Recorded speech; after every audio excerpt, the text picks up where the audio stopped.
কেউ বা গরম পানি করার জন্য ব্যস্ত, কেউ বা কবর করার জন্য ব্যস্ত।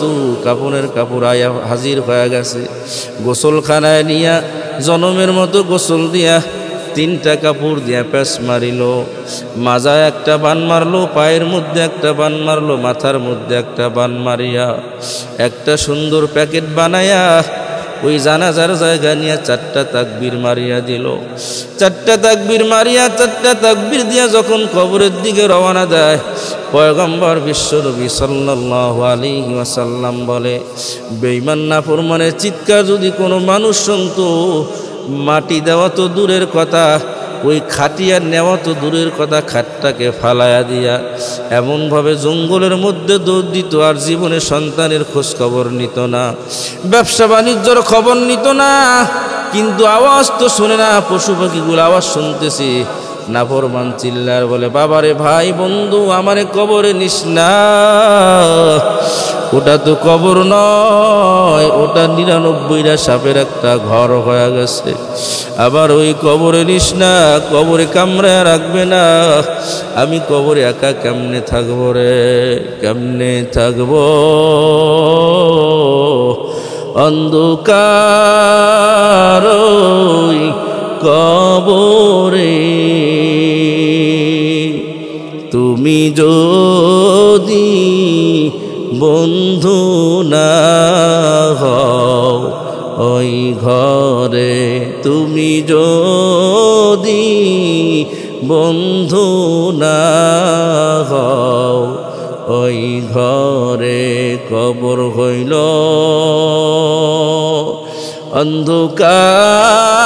অন্ধকার মাটির ঘর। ওই কবরে নেকি সারা সবই পর, ওই কবরে নেকি সারা। জমিনের মধ্যে বসবাস করে হাজারো প্রাণী, জমিনের মধ্যে বসবাস করে। প্রত্যেকটা মানুষের একটা জবান আছে, ওই জবানটা বড় দামি। যে জবানের মধ্যে আল্লাহর জিকির করা হয়, সমস্ত প্রাণীর একটা জিহ্বা আছে, ওই জিহ্বা বড় দামি। যেই জিহ্বা আল্লাহর জিকির করা হয়, সমস্ত প্রাণীর পাও আছে, ওই পাও বেশি দামি। যেই পাও দিয়ে আল্লাহর পথে হেঁটে যাওয়া হয়, আল্লাহর ইবাদতের দিকে আগানো হয়।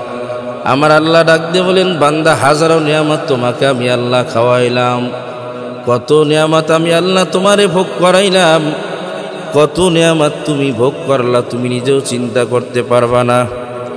বান্দা আমি আল্লাহ তোমারে কত সুন্দর করে তৈরি করেছি, আমি আল্লাহ তোমাকে কত বেশি মহব্বত করি তুমি জানো না। আমি আল্লাহ তোমাকে কত ভালোবাসি তোমার জানা নাই।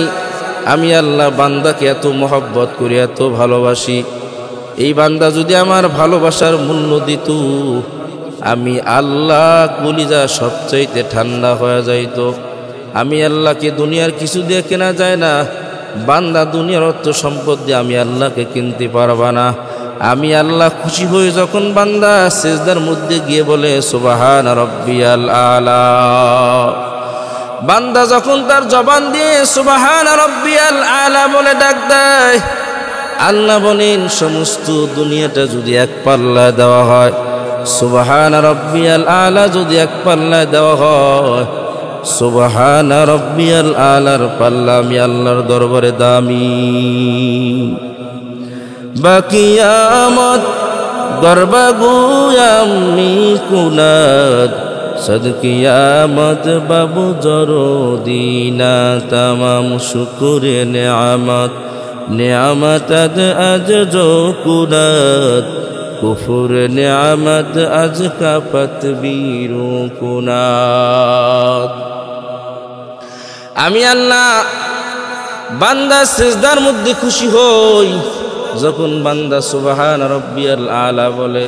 আল্লাহর নবী পয়গম্বর বলেন, আমার কুদরতি হাত বান্দার পিঠের উপরে বুলা দিই। বান্দা দুনিয়া থাকার জায়গা নয়, দুনিয়ার থেকে একদিন চিরদিনের জন্য বিদায় হওয়া লাগবে। যেই মালিক দুনিয়ায় হায়াত দিল, হায়াতের যথার্থ যদি উপযোগী না হও, যথার্থ কাজ যদি না করো, তবেও তোমাকে বিদায় হওয়া লাগবে। কেউ থাকতে পারবে না, কোটিপতিও থাকবে না, ঠেলাওয়ালা, রিস্কাওয়ালা, দিনমজুর, শ্রমিক, কোটিপতি, লক্ষপতি, শক্তিওয়ালা, অর্থওয়ালা কেউ দুনিয়ায় থাকবে না। সবাইকে একদিন দুনিয়ার থেকে বিদায় হওয়া লাগবে। যুবক বয়স বড় দামি বয়স, যুবক বয়স বড় মূল্যবান বয়স। কোমর জাক্কে মিসলে কামানে হুই, কুই না হুয়া কুই নানি হুই। প্রিয়তমা গানে যারে করে সোনা দানি, কোমর বাকিয়া আজ তিনি এক নানি। সুদর্শন যুবক চন্দ্রমুখখানা, ওই যে তাকিয়ে দেখো তিনি এক নানা। বৃদ্ধ হাটে লাঠি ভর দিয়ে যুবক জিজ্ঞেস করে, কি তালাশ করো? বলে, কিছুই তালাশ করি না, তবে একটা জিনিস তালাশ করি। বলে, কি? বলে, তালাশ করি আমার যৌবনের সেই হায়াত। বলে, বৃদ্ধ, তুমি সারা জীবন লাঠি নিয়ে তালাশ করলেও তোমার পক্ষে সেই যৌবন ফিরে আসা সম্ভব না। এর জন্য হায়াতের মালিক আমার আল্লাহ। আমার আল্লাহ ডাক দিয়ে বলেন, হায়াত শেষ হওয়ার পরে দুনিয়ার থেকে বিদায় হওয়া লাগবে। এই দুনিয়ায় থাকার কোনো অধিকার নাই, থাকার কোনো জায়গা নাই, পৃথিবীর জমিন থেকে বিদায় হওয়া লাগবে। কিন্তু কি নিয়ে বিদায় হবা, এইটা হইল সবচাইতে চিন্তার বিষয়। নেককারেরাও থাকবে না, গুনাহগারেরাও থাকবে না, আমলওয়ালারাও থাকবে না, বেআমলওয়ালারাও থাকবে না, জান্নাতি মানুষগুলাও থাকবে না, জাহান্নামী মানুষগুলাও থাকবে না, নেককারেরাও থাকবে না, গুনাহগারেরাও থাকবে না, কেউ থাকবে না। সবার সামনে একদিন আজরাইল হাজির হয়ে যাবে। মুদ কাসেব কুল্লু নাসিন শারিবুন, কবর বাইতিন কুল্লু নাসিন দাখিলুন। কুল ইন্নাল মাউতাল্লাযী تفرون منه فإنه ملاقيكم ثم تردون إلى عالم الغيب والشهادة فينبئكم بما كنتم تعملون।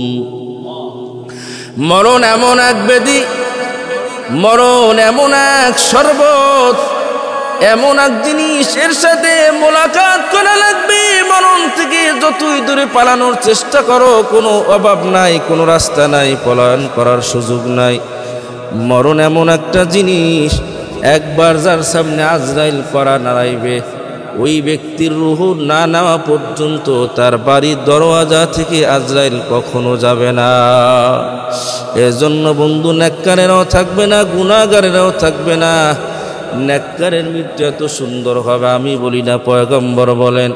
নেককারের মৃত্যুর সময় আজরাইল আলাইহিস সালাম জান্নাতের থেকে সুগন্ধ নিয়ে আসবেন, জান্নাতি সুগন্ধিওয়ালা রুমাল নিয়ে আসবেন। ফেরেশতারা দাঁড়ানো থাকবে, সুন্দর করে দাঁড়ানো থাকবে সারিবদ্ধভাবে। আজরাইল এসে সালাম দিবেন। আজরাইল তো কাউকে সালাম দেন না, নেককার বান্দাকে সম্মানের সাথে, মোহাব্বতের সাথে সালাম দিবেন। ব্যক্তি জিজ্ঞেস করবে, কে? বলে, আমি আজরাইল। আজরাইল নামটা শোনার পরে নেককার হোক আর গুনাহগার হোক, সবার কলিজার মধ্যে কম্পন শুরু হয়ে যায়। ওই ব্যক্তি কম্পন শুরু হয়ে যাবে, অস্থির হয়ে যাবে। আজরাইল ডাক দিয়ে বলবে, ও ভাই, তোমার কোনো টেনশন নাই, তোমার কোনো চিন্তা নাই। আমার মাওলা আরশ থেকে ডাক দিয়ে বলে, আজরাইল, আমার বান্দার যেন কোনো কষ্ট না হয়। আমার বান্দার সাথে আমার একটা সম্পর্ক ছিল, আমার বান্দার সাথে আমার একটা মহব্বত ছিল। আমি আমার বান্দাকে মাফ করে দিলাম, আমার বান্দাকে মাফ করে দিছে। আজরাইল, আমার বান্দার সাথে সম্মানের সাথে কথা বলো, ভদ্র সহকারে কথা বলো। আমার বান্দার রূহ এমনভাবে কবজ করো যেন বান্দা একটু টের পর্যন্ত না পায়।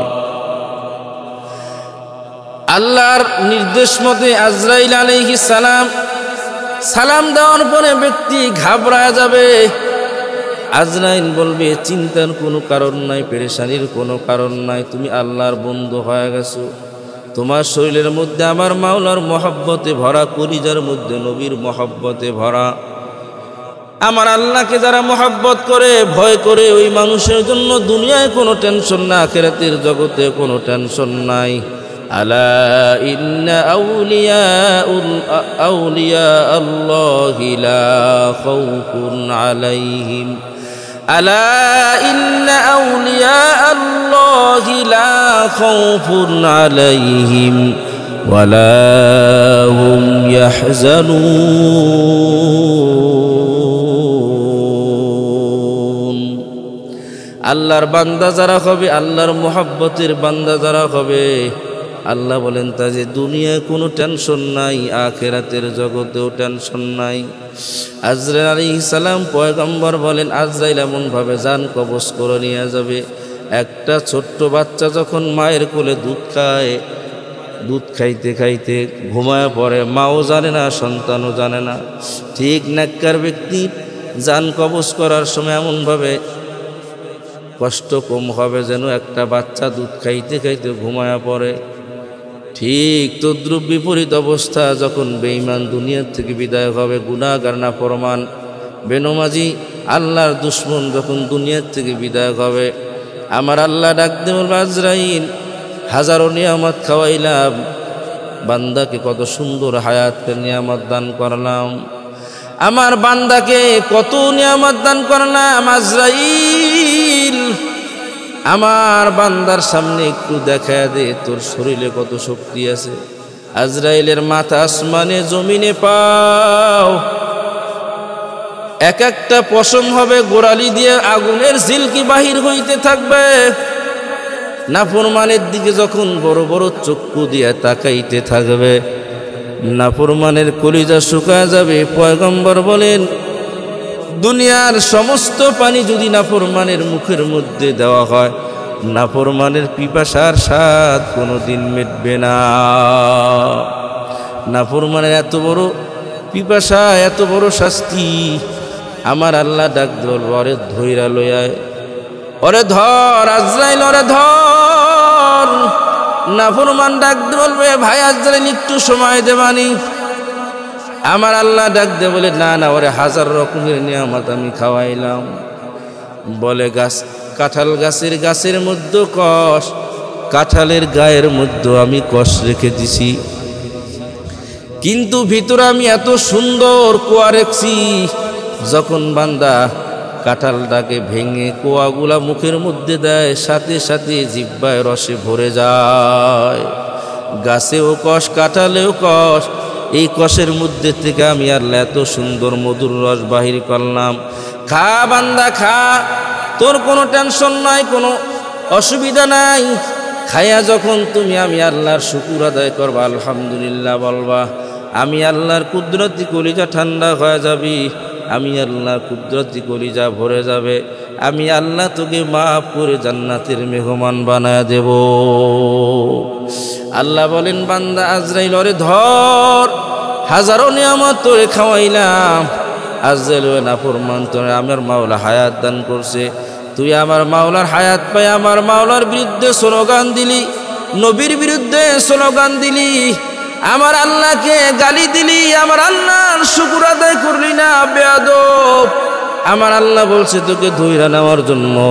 এই বলে আজরাইলের বিশাল বড় হাত দিয়ে নাফরমানের কলিজার উপরে যখন আঘাত মারবে, নাফরমানের কলিজার রগগুলা টান মারিয়া সিরিয়া রুহুটাকে নিয়ে যাবে দুর্গন্ধওয়ালা জাহান্নামের পুজওয়ালা রুমালের মধ্যে নিয়া, ওই রুহুটাকে 7 তবক জমিনের নিচে সিজ্জিনের মধ্যে রাখিয়া দেবে।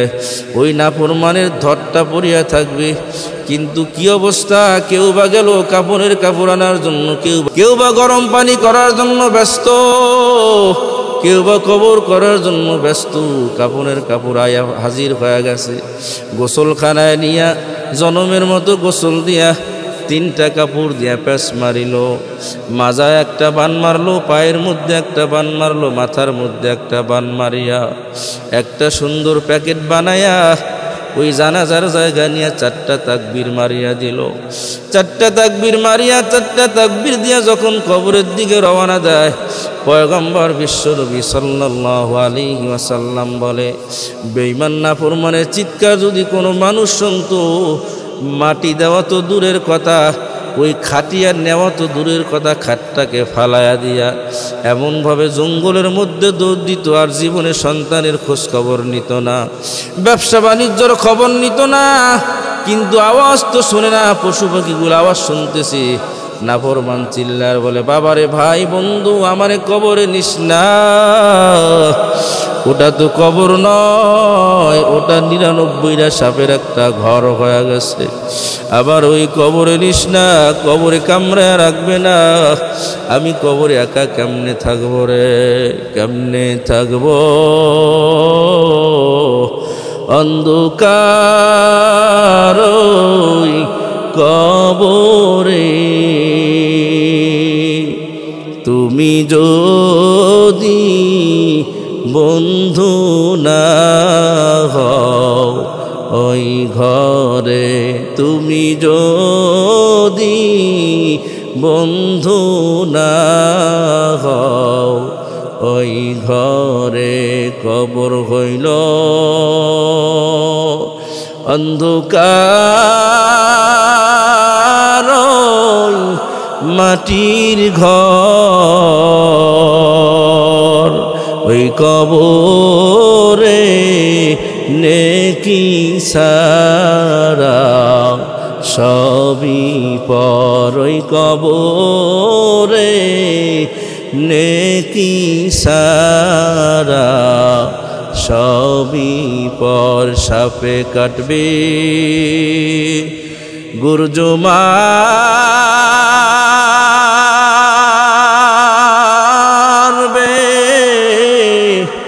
হায় রে হায়, সাপে কাটবে গুর্জ মারবে, হায় রে হায়, আগুন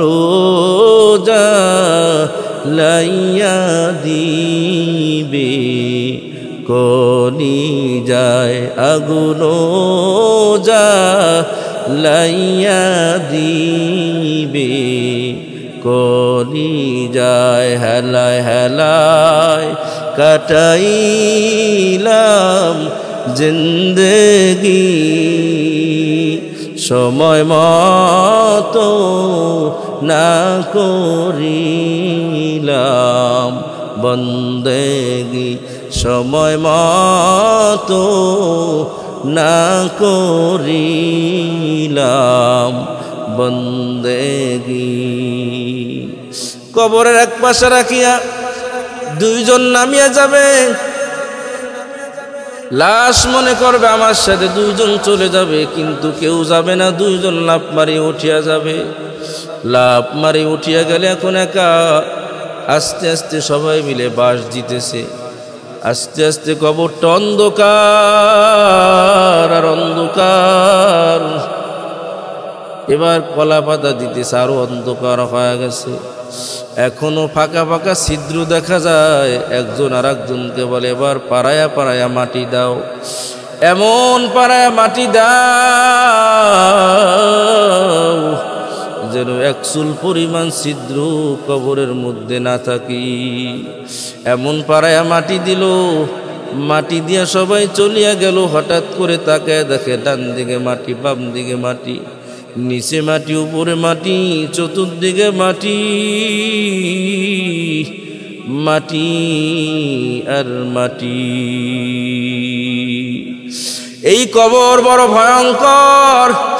আল্লাহর নবী পয়গম্বর বলেন, আল কবরু রাউযাতুম মিন রিয়াজিল জান্নাতি আও হুফরাতুম মিন হুফারিন নার।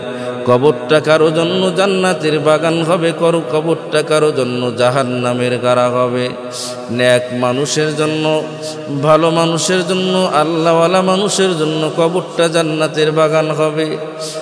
আর গুনাহগার নাফরমানের জন্য কবরটা জাহান্নামের গাড়া হবে। সাবধান, তোমাকে আমাকে সঠিকভাবে চলতে হবে। আল্লাহর বিধান নবীর আদর্শ মাইনা যদি চলো, তুমি আর আমি দেখবা শ্রেষ্ঠ মানুষ হয়ে গেলাম। কবরে যাওয়ার পরেও সম্মান পাওয়া যাবে। কিয়ামতের ময়দানে ডান হাতে আমলনামা দিয়া দিবেন, পলসুরাত বিজলির মতো পার হয়ে যাব। বিনা হিসাবে আল্লাহ আমার জান্নাতের মালিক বানায় দিবে। এর জন্য বন্ধু, দুনিয়ায় থাকার জায়গা নয়, দুনিয়ার থেকে একদিন বিদায় হওয়া লাগবে।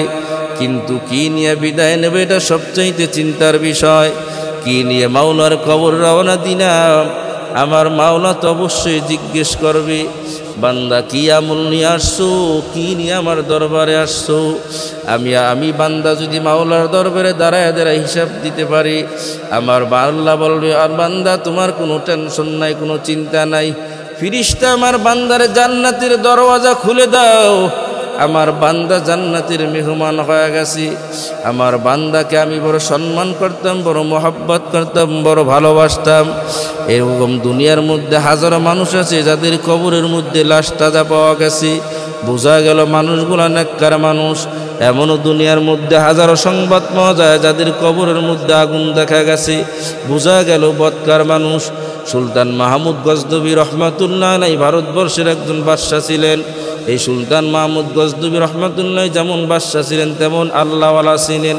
এই আল্লাহওয়ালা দিনের বেলায় বাদশাহী করতেন, রাতের বেলায় তিনি তাহাজ্জুদের নামাজে দাঁড়ায় যাইতেন, মাওলার দরবারে দাঁড়ায় যেতেন, আবেদগিরি করতেন। মাওলার মোহাব্বতের সাথে তার সম্পর্ক হয়ে গেছে। এই সুলতান মাহমুদ গজনবী রহমাতুল্লাহ আলাইহি ইন্তেকালের পরে 100 বছর পরে লাশ তাজা কাফনের কাপড় সহ পাওয়া গেল। এর জন্য কবর এমন সুন্দর ব্যবহার, এমন ভালো জিনিস, যেই ব্যক্তি নেককার হয়ে কবরে যাবে, কবর তার সাথে সম্মান দেখাইবে। আর যেই ব্যক্তি গুনাহ নিয়ে মাওলার কবরে যাবে, আমার মাওলা বলেন ওই কবরের মাটি দুই পাশ থেকে এমন জোরে চাপ মারবে, এক পাশের হাড়গুলো আর এক পাশের মধ্যে ঢুকা দিবে। এর জন্য কি আমল নিয়ে কবরে রওনা দিলাম, তুমি আর আমি কবরে একদিন যাওয়াই লাগবে, কোনো সন্দেহ নাই। আমার মাওলার মোহাব্বত করো, আমার মাওলার ভালোবাসা অর্জন করো। আমার মাওলার ভালোবাসা যে অর্জন করছে সে দুনিয়া লাভবান হয়েছে, আখিরাতের জগতেও লাভবান হয়েছে। আমার মাওলাকে যারা মোহাব্বত করছে তারা দুনিয়াও বাদশা, আখিরাতের জগতেও বাদশা। আমার মাওলাকে যারা মোহাব্বত করছে তারা দুনিয়াও সম্মানিত, আখিরাতের জগতেও সম্মানিত। আমার মাওলার মোহাব্বত নিয়ে কবরে যাও, তুমি সব জায়গায় সম্মান পাবা। আমার মাওলাকে ভালোবাসো, আমার